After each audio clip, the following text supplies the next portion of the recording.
Hey, sweet teas, and welcome to Tea and Talk, a self-development podcast. I'm your host, Tafia Stokes. You know, they say a woman is like a cup of tea. You can't tell her strength until you put her in hot water.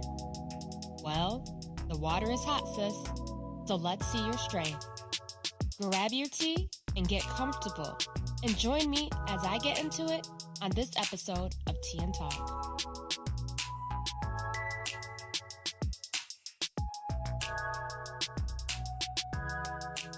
Hey, sweet teas, and thank you for joining me on another episode of Tea and Talk. I hope that all of you are enjoying this wonderful Monday and you are starting your week off on a positive note. And I hope you enjoyed your weekend. I wanted to talk a little bit about intimacy today. When we think of the word intimacy, our mind automatically goes straight to the vision of being sexual.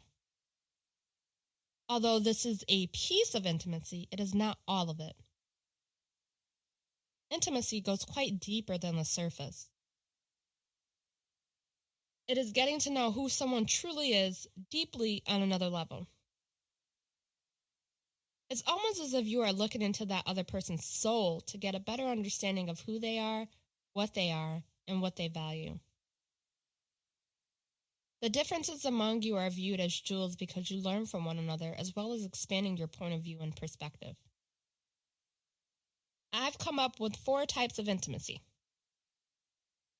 There's emotional, mental, spiritual, and physical. Emotional intimacy is being able to think through, process, and then verbalize your feelings wholeheartedly. Verbalizing despite what others may think and being vulnerable during that time. You will open up and share things that you may have not shared with anyone else. You let your guard down and allow your walls to disintegrate. Emotional intimacy also allows you to better understand where your spouse is coming from on an emotional level and understand them emotionally as well. I feel like this can be one of the most difficult pieces of intimacy.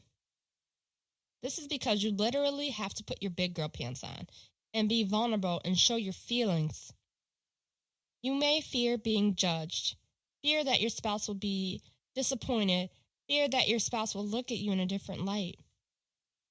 It opens you up to all types of anxiety and nerves. Before I told my now husband that I loved him, I was so afraid of saying those words. My emotions for him had built up to this point where I couldn't see myself without him. I knew that, but he didn't know that and wouldn't know that unless I made myself vulnerable enough to tell him. I was afraid of rejection and afraid that he would not feel the same way that I felt, but I'd regret it if I didn't tell him and wasn't true to myself. I put all my fear, anxiety, and nerves aside and went to his house. At first, I didn't say much as I tried to find the exact words to say to him. As we lay down just talking to one another, I finally opened up and said, "I love you." To my surprise, he replied, "I love you too." Mental intimacy. Mental intimacy is you being able to stimulate a conversation that challenges both parties. Having an intellectual conversation with someone opens up another path, another avenue to your true self and ultimately to love. It feels second nature. My husband and I will start a conversation that leads to something even bigger. Spending hours talking and understanding each other.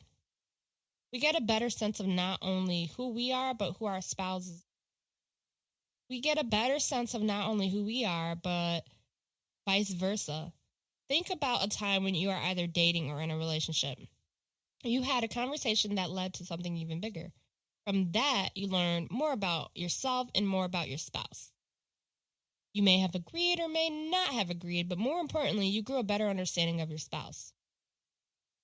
Spiritual intimacy is defining what your spirituality means to you and how it makes you who you are or are trying to become. You and your partner's spirituality doesn't have to mirror.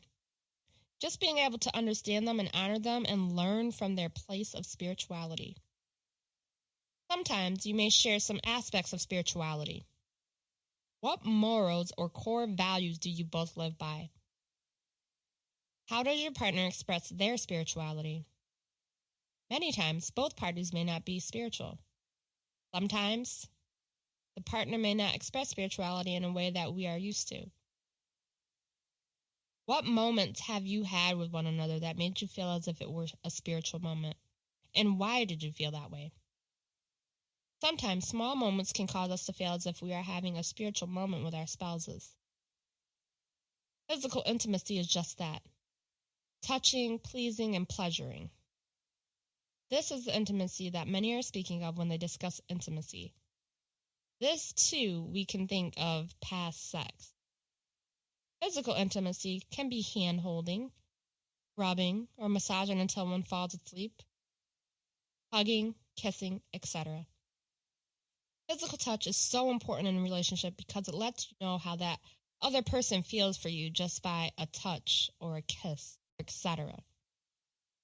That feeling of deep intimacy and closeness doesn't always happen overnight. It often takes much time and dedication to be able to build that closeness with someone. It is necessary. If you date and are in a relationship with someone, it will stagnate and not flourish if it lacks intimacy. Just like a plant without water doesn't grow, a relationship without intimacy will not grow either. Many fear intimacy because you put yourself out there being vulnerable. In order to be vulnerable with someone, the trust you have for them must be astronomical in nature. Sometimes, even then, it is still a frightening idea. Sometimes life gets in the way and makes it difficult for us to be intimate in our relationships. You need to create opportunity where intimacy can be interjected. Make it a thing that once every 2 weeks or weekly, if your schedule allows, that you allow a few hours for you and your spouse or partner to be alone. Planning it in your schedule holds you more accountable. Even scheduling sex, as weird as that might sound, but again, it holds you accountable. Reminisce about some of the great times that you have had with one another. When you reminisce, it releases those great feelings that were experienced during those great moments. Touching your partner more can increase the bond that you already have. This increases the pleasure hormone oxytocin. So reach out and hold hands, linger during the hug, lap and grab that ass, touch more to increase those levels of intimacy. Express your love and appreciation for your partner. Although this may seem obvious, it often goes unsaid. Yes, your partner knows this, but hearing it increases intimacy as well. In my marriage, my husband and I have many different layers of intimacy. We are very vulnerable with one another all the time. For instance, my husband is so in tune with me that he knows when I am feeling off, ill, or sick. He knows how to respond to that, always making sure that I get rest while he picks up the pieces to the household, the cleaning, etc. He knows how to soothe me by bringing me a hot cup of tea, and he caters to me during those times. We don't argue, but instead take our disagreements as a way to learn more about each other. We take them head-on, nipping away bit by bit until we come up with a solution that fits both our needs. This piece of intimacy took time. I would say that being in previous relationships, facing conflict without the aspect of arguing was not a thing. So this is something that I wasn't used to at first. I would revert back to my trauma response and think that arguing was the way to go. However, arguing was only me hearing myself as I yelled and screamed my points of view without ever wanting to hear my husband's points of view. I thought that I was always right despite what the situation was. As we grew in our relationship and began to open up more and more, I learned that arguing and yelling was my trauma response. So how are you intimate in your relationship? Or are you struggling with different aspects of intimacy? If you're comfortable sharing, feel free to email me. My email is in the show notes and also at the end of the episode. I'd love to hear and I will respond. Until next time, love and light. Thanks for tuning into this episode of Tea and Talk. Stay tuned every Monday for new episodes. If you love Tea and Talk, be sure to give a rating and your feedback at the end of this episode. Want more Tea and Talk? Join the Tea Party VIP group. Click the link in the description of this episode to learn more. I'm excited to talk to you all next week. So until next time, love and light.